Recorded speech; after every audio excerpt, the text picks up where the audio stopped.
Hey FLOSSTUBE, it's Lee here from Creatively on Sunday the 23rd of August 2020. Yep. FLOSSTUBE number 39. I actually started recording this and I'm stopped and like, it's not number 39, it's only 29, and we had a look, it's 39. Weird. I don't even remember when I started. November? Let's have a look. I don't really care. Yeah, welcome to my FLOSSTUBE, my channel that's kind of about cross stitch, but sometimes I go off on random tangents about life and stuff. Speaking of random tangents about life and stuff, I'm really struggling just generally with the overwhelmingness of all the things, and staying in bed all day was very, very tempting. But I need to wash my sheets because it's wash my sheets day, so I was too busy yesterday, and I need to go to the grocery store to get food for the next 10 days or so. And you know what, feeling like I need to do this video also helped. So hey, who knew this might be good for my somewhat mental health. But anyway, I decided that today I'm going to cook something delicious. For my 40th year, as in the year I turned 40, I decided I'm not really into parties and stuff. And it's like, what can I do? Kind of spun a wheel, threw a dart, and decided, Morocco, I'm going to go to Morocco. And everyone was like, Morocco? Some people were like, where's Morocco? And I just went to Morocco, and it was fantastic. It was my first intrepid trip, I guess, that I'd ever done. Intrepid meaning somewhere where language and culture and, I don't know, just intrepid. And I love the food, I love the people, I had a great time. It's one of my favourite memories, is spending, I think I was there for 20 days, 18, 20 days. And I have lots of Moroccan cookbooks. So I decided today, that's so funny. See what's on the cover? I just realised that's what I'm going to cook today. So it's a lamb tagine with shallots and dates, which, so I made sure I got all the bits and pieces for the recipe, and I'll serve it with some buttery couscous. But I have to ask a question of the Americans that are on here, because you may or may not know, we don't call these shallots, we call these spring onions, and I think generally I see them being called as green onions. So when it says dates, shallots and dates, it's not with these are spring onions. It is with these, which are like, you know, little, I don't know how to open the box. Like this could be like, there's a moron, you can't open a freaking box. I actually don't know how this box opens, but how do I get them out? It was cheaper to buy this wee box than to buy them loose. I need 12 or something. These little oniony things. What do you guys call these? If you don't call them shallots or shallots, we actually say shallots, I think, normally. I'm really, really intrigued. I could Google it, but hey, why Google it when I've got you people here? So yeah, what do you call these? And what do you call these? I'm just interested, even if you're not from America, North America. I'm really intrigued to know, because you know, coriander, cilantro, we call it coriander. But I understand you call the seeds coriander. Like you don't call them cilantro seeds or ground cilantro when you have like ground coriander seed. So that's really interesting. We just call it all coriander. Seeds, ground coriander. Random, right? It's not a cooking show. Anyway, that's what I'm cooking for dinner. It will make me very, very happy. Maybe homesick? I don't even live there. Maybe travel sick for Morocco. Maybe travel sick for travel. When can we travel again? I mean, oh, anyway, that's what I'm doing. But I'm intrigued to know what you call these. And look, it says on the box, spring shallots. It says on the packet, spring onions. That's what we call them. Anyway, it'll be fun. So that's what's for dinner tonight, tomorrow night. And probably put a couple of things in the freezer. And I also picked out another recipe, a chicken one, to cook in a couple. I'm going to invite my friends Dwayne and Richard around. It was Dwayne's birthday yesterday, and Richard's birthday is 10th of October. So I'm going to invite them around in a couple of weeks, and I'll cook Moroccan, but Richard only does, he doesn't do mammals, so I can cook chicken. So I'm excited. Anyway, 5 minutes in and we've talked about food, but food's quite motivating. Anyway, I got out of bed, got the grocery shopping done, got the dishwasher on, I'll tidy up the kitchen, put the groceries away, but I'm doing this video first, so while it's uploading I can be doing the groceries and stuff. So, what have I been doing? What have I got? I've got a little bit of stitchy stuff which I can't find. Apologies, I did not iron anything. Ironing would have made me go straight back to bed. So last week, I don't remember last week I had to finish, didn't I, the twisted band sampler, and then I decided on Sunday that I have this kitted up, I should do a new start. So it's the Berry Bowl sampler, which you might have seen, I think I'll put that in the title of the video, but I'm doing it on one piece of fabric. I'm doing it on 36 count Heritage Sampler, reading my writing backwards. Reading my writing forwards is hard to learn backwards.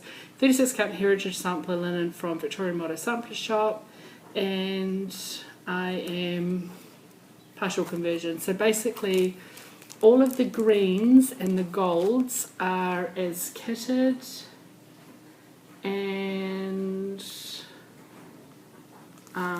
plus piney woods and nutmeg, they are kitted. And everything else is a conversion from my stash, all overdyes, but I've got a mix of Weeks, Gentle Arts, Valdani and Classic Colourwork, so I've got running the gamut and I really like it. And this is where I'm at. So it's pretty similar to the colours. Slightly, I don't know, like the blue is a Victorian Motto blue. So I got this one done on Sunday, this big beastie here, and then I picked it up yesterday. So last Sunday and yesterday, which was Saturday, I got all of this done, and if you look closely you might see, oh, that looks like something's been frogged. It has been frogged. This morning I got up early because I went to bed early. At the moment I'm going to bed early and getting up early. So I started on this one. And I'm stitching, and I went to do the green leaves and I went, oh, that's not really, oh my god, my cuticles. That's way, anyway, I'd started this over here and it was going to end up over here, and I was like, ah. So my philosophy is, if you make a mistake, just rip it out straight away, even if you then put the project down, because then when you go to pick it up again you'll be ready to start stitching, which is the fun bit, not frogging. I see so many people who they have an issue and then they go, I've got to frog it, so they go, I'm going to put that away for a while, but that puts them off picking it up again. People often comment that, I would like to stitch on it but I know I've got to fix the mistake. So my philosophy is, don't put off till some other future time what you really should just do straight away, and then at least it goes away, because you're already grumpy at it, so why not be real grumpy at it? Frog out the huge dragon that you stitched 5 stitches in the wrong place on a symmetrical sampler, and then at least when you pick it up again you'll be like, oh, I can stitch that dragon again. Anyway, that's my philosophy. So I'm really enjoying it. It is nice, I think I mentioned last week, some other week, to pick up, I mean, a couple of the motifs are pretty big, but you know, that doesn't take very long to stitch, like a little bowl of berries, and get it stitched. So over here is the centre, well, it's not actually in the centre, the shared medallion. I won't be stitching the phrase, which is life is sweeter when shared with friends, because I'm not stitching this with a friend, I'm just stitching it for me, so I'll find something else to put in there. But it doesn't matter, because I have plenty of time, you know. So that was my start last Sunday and my stitching yesterday. Well, that's only 2 days of the week. what else did you do, you might ask? Well, because of our COVID level 2 situation and me having a reasonably long commute, we're encouraged, it's recommended that we work from home and avoid public transport. So I worked from home 3 days last week. I did have to go on one day for a doctor's appointment and blood tests and stuff, and then I had to go, then another day I went in because I was delivering some in-person training, which then got cancelled because everyone else was working from home, but that's okay. But you know, wearing my mask and hand sanitizer and all that malarkey. So, but anyway, working from home 3 days last week. When I work from home, I get back 2.5 to 3 hours a day, which is like, you know, getting to the station, waiting for the train, getting into town, walking to work, and reverse. 2.5 to 3 hours a day where back in my life that I don't have to. Now, when I'm on the train, I listen to podcasts or watch YouTube or read. I make use of that time, but I don't stitch. It's not the sort of thing I want to do in public, and I don't want to get things out, and I just can't even imagine how. I actually think it would be stressful for me. So I'm never going to stitch on the train. I mean, unless it was a long journey where I had a really comfortable train, a table and everything, but not like, you know, with people. So anyway, that 2.5, 3 hours back in my day, it's like 2.5 to 3 hours stitching I get back. So I made really good use of that time, and even though my fingers were nearly bleeding by Friday night, I pushed and pushed and pushed, and you'll see from this card I worked on my Thistle from Carolyn Designs, and I have a finish date. I finished this on the 21st, on Friday, whoop whoop, and she is done. And I'm so happy, because you know what? Stitching 1/1 on 28 count isn't as much fun as stitching 1/2 on 36 count. Because you can't use the sewing method, you know, you need to do more of a stab method, because otherwise, because I stitch the rows like this, when I'm doing 1/1, I stitch fully X's and I stitch across, then I stitch back. So going backwards, the way I stitch, because I stitch what people would consider backwards, my top leg goes from top right to bottom left, because I stitch from top down, not from bottom up. Anyway, I know what I mean. But so when I stitch one way, I have to do full stabby. When I stitch back towards me, because the thread is coming, you've got a long thread, it stops it from slipping. You've got the thread going over 2 squares on the back, but when I stitch one way, then it's not. Anyway, so I don't know where I was going with that. Like, you'd think I'm on freaking amphetamines or something, right? And I'm not. I haven't even had. This is like my first cup of tea, and it's 12:30 p.m. So I haven't even had any caffeine. I'm just like a bit hyped on stress, I think. Anyway, so I've held it for long enough. You've seen it, right? I'm really happy with it. It's just shy of 6 by 6. When I stretch it, it's probably going to be about 5 and something eighths. I did make a half-assed attempt yesterday to go and find a white frame with a 6-inch window, whether it has a mat or not, and the options in Upper Hutt were nil.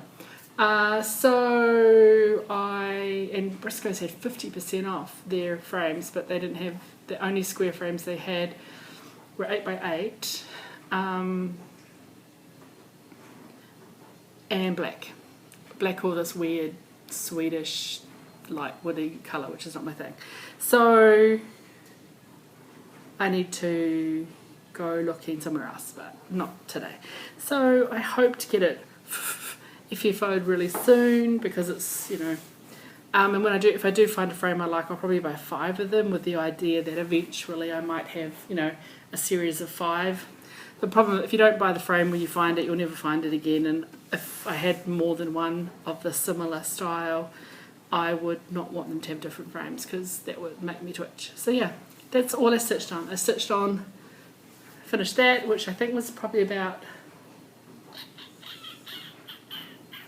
I think I had about 4,500 stitches to stitch when you saw it last. And I think I messaged one of the girls on Tuesday night, or one of the girls from the New Zealand Facebook group, to say 3,800 to go. So I know from Wednesday, Thursday, Friday I stitched 3,800 stitches on it. That's why my fingers were bleeding. They weren't really bleeding, but they were like a bit over it. But when I get something down to a quarter to go, I'm just like, I want to finish it. I want to finish it. So I'm more processy until I get a sniff of finish, and no matter how big the project is, once I get past that quarter mark, I'm like, it's nearly done. So I was like that with that Pilgrim, right? The long dog samplers, the Pilgrim, there was a lot to go, but I'm like, it's nearly done with a quarter. So I'm just like, I stitched it like a demon to get it done. Okay, so I do have some haul, and then I've got some ideas. Oh, I want to say thank you to everybody. Lots of people last week put some comments and messaged me directly and pointed me to links about my plans to do a Blackwork or two. And I thank you. Lots of people have sent me some suggestions for things that I'm like, I already have that chart, but I appreciate it anyway. So yeah, I already have quite a few of the Liz Almond free bees that she did, like I think series 12 months and stitch alongs and stuff. I've had them printed for ages. Just comes down to how big I want to stitch it on, and most people were like, they reckon like go with an even weave, which I kind of was edging towards anyway, and more about the fact that I enjoy, I think Blackwork looks really good on Ada because it's nice, and if you've got reasonable quality Ada. I saw someone today posting a thing saying that their cheap Ada they bought from somebody looks like it's not quite square, so their circle pattern has ended up being a bit oblong. But I don't enjoy the process of stitching on Ada because it is scratchier. It does, especially if you wanted to use silk and stuff. I think it wears down the silk quicker, so when you're pulling it through you can make it fuzzier, whereas a nice even weave tends to be a bit softer. I think the threads are rounder, like when you look at the threads of say a Lugana or a Brittany, they are kind of a rounder texture. It's so much softer. Like this is just softer out of the... Anyway, so thank you everyone. Now I'm like, what do I want to stitch first? And I have like joined the peppermint purple.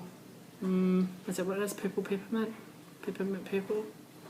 I've got this shit somewhere.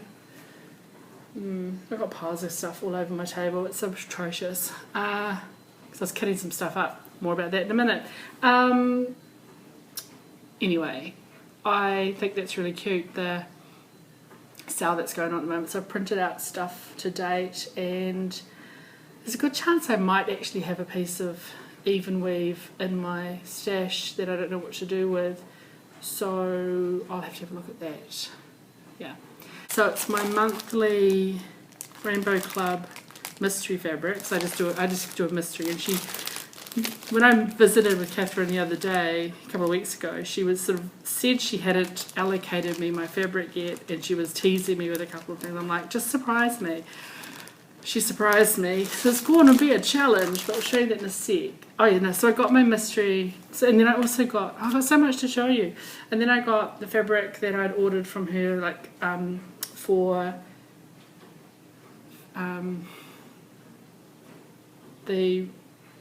I don't know where the chart is, the Red Deer Sampler, which is stitched on Confederate grey, but it's impossible to get anything from overseas at the moment, and also I want to support Catherine, and the word Confederate, you know, whatever. So I've got 36 count Edinburgh, so I'm going to use pumice, and it's slightly warmer than what the Confederate grey looks like on the picture, but it is very similar, and I just love the fact that it's a real subtle mottle, so it's gonna, I think, have a little antique look to it. And I still intend to kit up that from Stash, but I'm waiting for my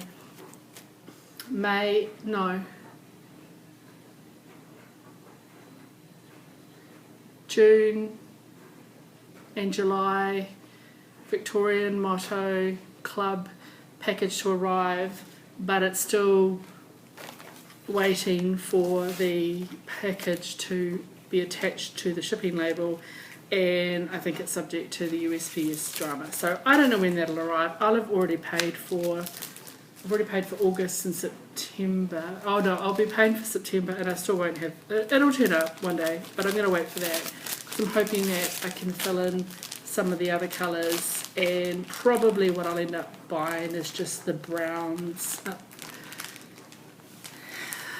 because the lovely club kit stuff doesn't often have lots of like 3 shades of brown, which most people would complain about, but I would actually quite like it right now. Anyway, so pumice, so that was a custom cut. Yeah, it was custom cut, so it's the right size for my red deer sampler. So that will go away ready to be kitted with the floss. And then I got a big ass bit of fabric I'm going to use for Arcade with the PR137. Actually, the colour is looking way better today than it did last time I showed this. It looked, yeah, so that is, I love this so much. And this was my inspiration photo. And I had originally thought I might stitch on mithril, but no, too blue, and also this would disappear. But that's my Lothlorien inspiration for the greens, but it's more about the greens. So anyway, so I've got a big ass lap size piece of fabric, basically a fat half, called Geyser, which we decided had just enough yellow in it that these more itchy nose, olivey colours would be okay with, but it has, you know, it's a, anyway, we really liked it when we picked that out.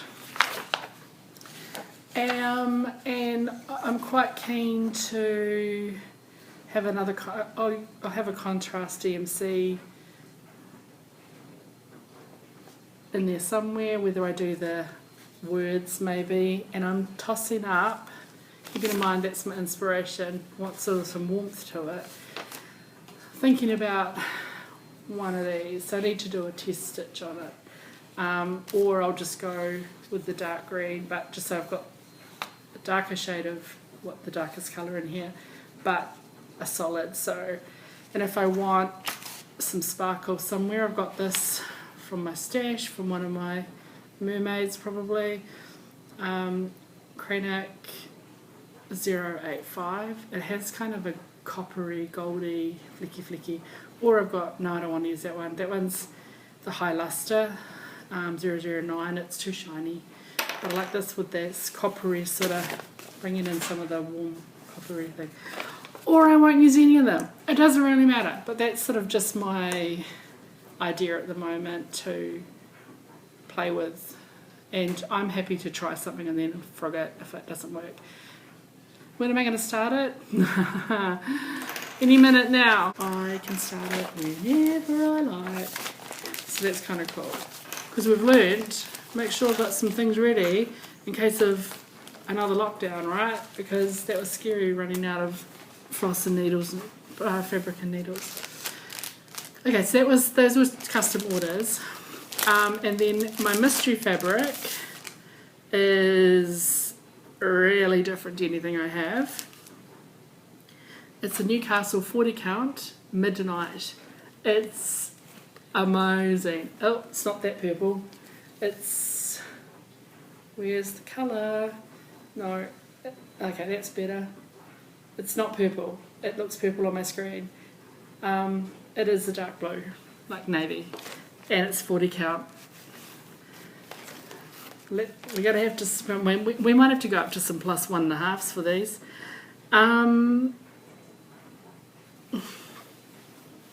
With some light on it, it'll be fine. So it's pretty, I like that it's sort of solid. Oh, you can see here where the lighter patchiness comes through. This side's a bit more solid. And it's not purple, it's blue. What am I going to stitch on this? I don't know. So I don't know. I don't have a plan for it, but I'm going to be on the lookout for something. And I was thinking, I've got this silk that I got gifted from the lovely Barb. And I'm wondering, might not be the right. Gosh, that could go into, that could be my contrast in there. Oh, that's so shine, that one. We'll get there in a minute. Yeah, too blue. No, but I do have the white or the cream. My thumb's stuck. Because silk, and I could do something where it's the, you know, mono. I mean, 40 count fat quarter is plenty of stuff that can go on it. And I've got this, you know, this natural coloured silk for, you know, who knows, possibilities. So that is going to keep me on the lookout for something interesting. I'm totally like caught up around the staple. Okay, we'll sort that out later. The other thing I kitted up, well, didn't really kit. So my Life After Death, I showed the fabric the other week, but I'm just looking at, because I want it to be a complement to my Death by Cross Stitch, where I used Silks For You and I used a solid contrast, it's so not that colour, solid contrast DMC and then a bit of Culinary. So on my Death by Cross Stitch, I did, which was I did a reddy colour, berry colour, and then I used the Culinary, and so all of the hearts, some borders, all of the hearts I did in the reddy colour, and I stitched the crowns in the red, but I added some Culinary to the crowns. So I wanted to do a similar sort of thing because I see this as a companion piece. But there are too many hearts. There are so many hearts in this piece. I mean, one of the sayings is, love is the thread that mends worn hearts. And there are just hearts for Africa. So like, you know, there are hearts down here, there are hearts in here, there are hearts all up here, through here, through here. There are a lot of hearts through here. And I feel like that would dominate. So I'm not sure whether I'll just do, I might do the large hearts, the large solid hearts. I don't even know. There's a few crowns, which is cool, that fits with my crown thing. But I'm not sure about what to do. So this is the silk. So my first instinct was to do this as a contrast, but I don't have any Culinary, which is this colour. So I could buy one, but I don't want to. I want to use from Stash. And I'm not sure. And then I thought maybe mono, or I do something like the light emerald, and I've got that. Or I do a lighter shade of, you know, the tealy colour with the blue. So I don't know. What do you reckon? So comment below, because I will pick one at some stage. But I'm thinking of starting this at a retreat in October, end of October. So I reckon vote for, what do you reckon? Because I can get Culinary, as a contrast, keep in mind it's not as purple as it looks. Do I do violet? This is violet. Oh, so what are we? 552. Or I do the blue, which is 807. Or the sort of emerald jade, which is 992. So yeah, let me know what you think. I'm not going to promise to do majority or anything. I'll probably fiddle around with it. So, but I do like having a bit of a contrast to break up some of it. So yeah, those are the options if you give a shit. Have an opinion. But anyway, they've all gone in the bag, so that's ready to go. Again, I would need to buy the violet. So I don't know what I'm going to do. I'm not doing all the hearts though. And I kitted one other thing up. So, a little while ago I was like, I don't know what to start. Apparently it was the Berry Bulb Sampler. I bought this, oh, it's a PDF. I bought it online directly from our forest. I've got a thing for pomegranates. But I don't really want to do it on white, but I don't know what to do it on. And then, it is charted for 32. I would do it on something smaller. However, I'll show you the colours. So here are the DMCs. Here are the DMCs. So here are the DMCs. They're all looking a bit pretty. I dropped it. DMCs. Pretty palette. And I decided, let's see if I can kit it up from my Victorian Motto Fabulous Red collection. Oh, also the claret that I got recently. And I did a pretty good job. There's one that's the one that's the most different. I don't really have anything equivalent to this. So I went with Rose Red, which is, I mean, you know, whatever. So instead of 3832, I've gone with Rose Red. Instead of 814, I went with Claret, which is like supposedly like 814. For the 815, I went with Antique Red, which is like similar to Sesame 815, 816. They all look the same. The 326, I went with Centennial Red, which is pretty similar, even though it says it's close to the 304. And then this one for the Corally 350, I went with this sort of brighter Scarlett, which is more like 666. I mean, can you even see the floss against my house? So I'm going to stitch it with those. I mean, it's not like it's a massive chart. It's not going to take that much. So, and I was like, you know what? I have some 32 count that I picked up on a off a stash unloading thing, Kiwi one. I'm going to do it on this. This is a 32 count. What was it called? Pewter? No. Granite. 32 count Belfast from Zygarde, get granite. And I think that'll look pretty freaking cool. I love warm greys, matches my house. My carpets are dark warm grey. And I decided that that is going to be awesome. So I'm going to do that. When am I going to start it? Don't know, but it's all kitted up, ready to go. So that was an afternoon well spent yesterday. So really I've got 3 projects kitted, ready to go. So small one, and I've got the 2 long dogs. So I'm definitely going to start, I plan to start Life After Death at the end of October, I guess Halloween, at our Wellington stitching retreat, which hopefully we can have, depending on where we are with the COVID.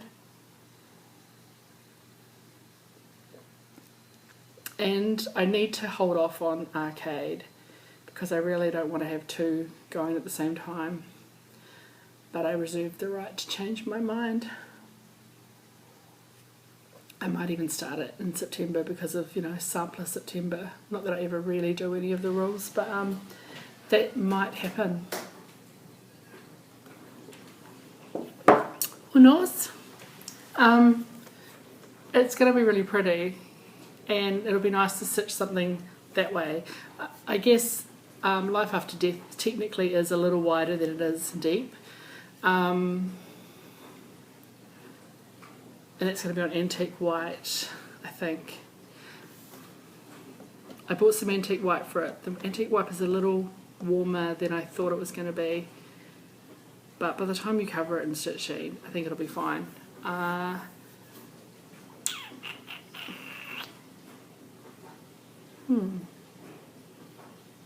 That's it. That's all I got. I asked quite a lot of you guys this week, didn't I? So, spring onions, shallots, green onions, don't know what else you might call them when you call green onions, spring onions, shallots. What do you call the things we call shallots, which look like the little onions?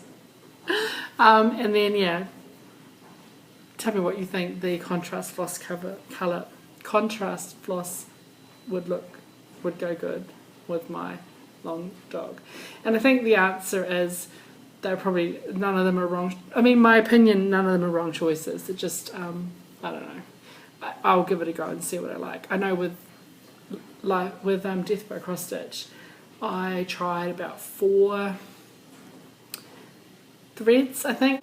Like, they all work. They all, I don't know why I've gone white all of a sudden. Meh. Anyway, that's all I got. So I'm going to go and read my recipe and work out when I need to start cooking my lamb tagine, because I know it goes in the oven for a bit and then there's some faffing around.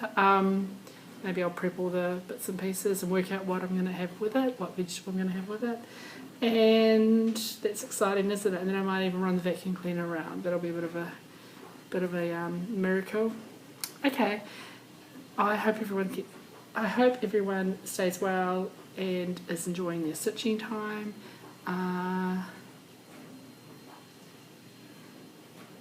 Thanks for your comments, thanks for your support, and I have no update from Dad. That's a good thing. That means he's doing okay. So see you all next week, and in the meantime, don't let your needles rust. Ciao.